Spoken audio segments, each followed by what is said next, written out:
A deadly combination of artillery and drone strikes neutralized Russian infantry and their armored support. Ukrainian forces continue to repel Russian assaults in the Lyman direction, demonstrating exceptional precision and coordination on the battlefield. In a recent engagement, artillerymen from the 63rd Separate Mechanized Brigade used the two S-1 self-propelled howitzer to score a direct hit on Russian IFV attempting to advance with infantry support. Despite challenging weather conditions, including a blizzard and a nearly 10-kilometer engagement distance, the artillerymen delivered an accurate strike, destroying Russian armored vehicle.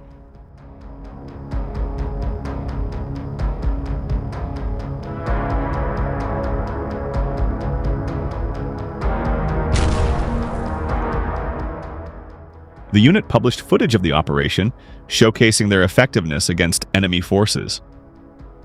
Following the strike, dismounted Russian infantry sought cover in a snow-covered tree line but were eliminated by pilots from the Nemesis drone systems regiment. This successful defensive action underscores Ukraine's ability to counter enemy advances through a combination of precision artillery and advanced drone operations.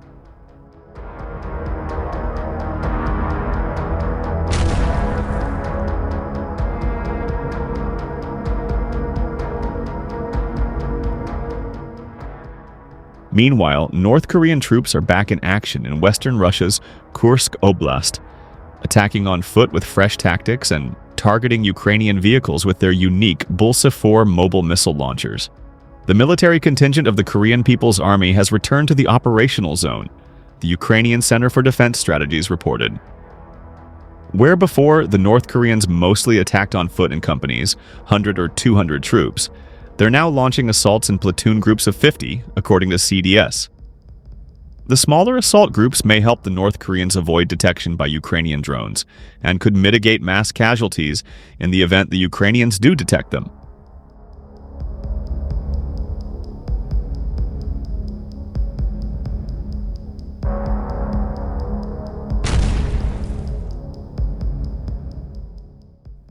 The Ukrainian 47th Mechanized Brigade has been lobbing cluster shells at Russian and North Korean assault groups in Kursk.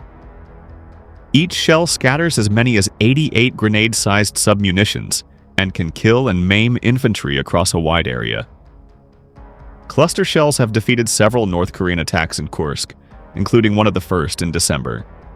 According to Army TV, the official channel of the Ukrainian Armed Forces, it's standard practice for Ukrainian units, including the 47th Mechanized Brigade, to fire a cluster shell at any large concentration of enemy troops, and to follow up the initial strike with an additional high-explosive shell, just to give them no chance.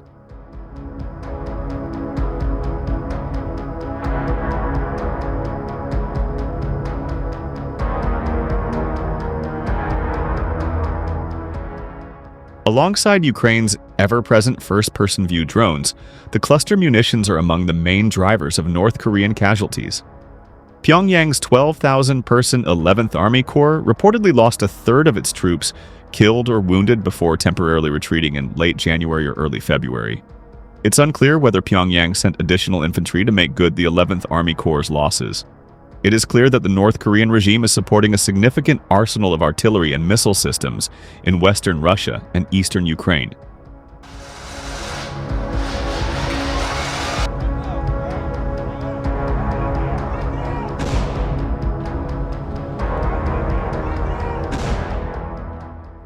A Ukrainian drone recently registered the first hit on a North Korean XM-1989 howitzer near Pokrovsk in eastern Ukraine. And recent releases by Russian channels indicate North Korean Bullseye-4 missile vehicles are active in Kursk. The Ukrainians first spotted the six-wheeled, 8-missile Bullseye-4 near the front line back in August.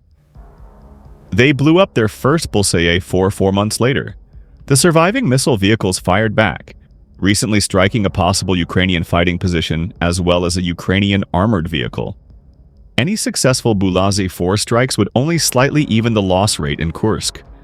According to one open-source analyst, the Russians have lost around 550 vehicles in Kursk since the Ukrainians invaded in August. The Ukrainians have lost around 400.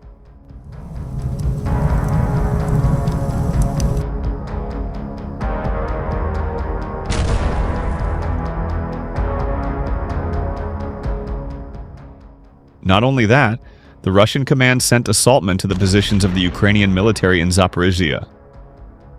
The 2nd Mountain Assault Battalion of the 128th Mountain Assault Brigade said that the Russians had used armored vehicles with ATVs in the assault.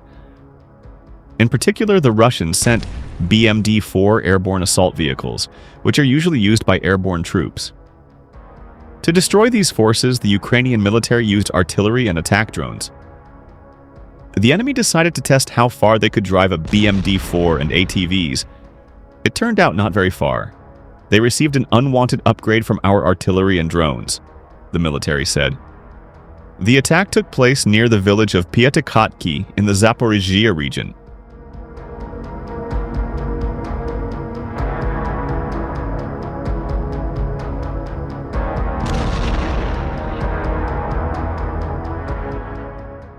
This village was liberated by the Ukrainian military in 2023 during the offensive.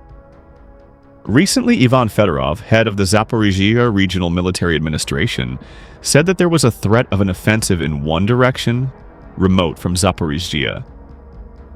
The enemy is planning an offensive in one direction, remote from Zaporizhia. We are aware of this and are preparing. The enemy will fail once again, he emphasized. At the same time, Fedorov added that it was impossible to say that there was no threat to the city.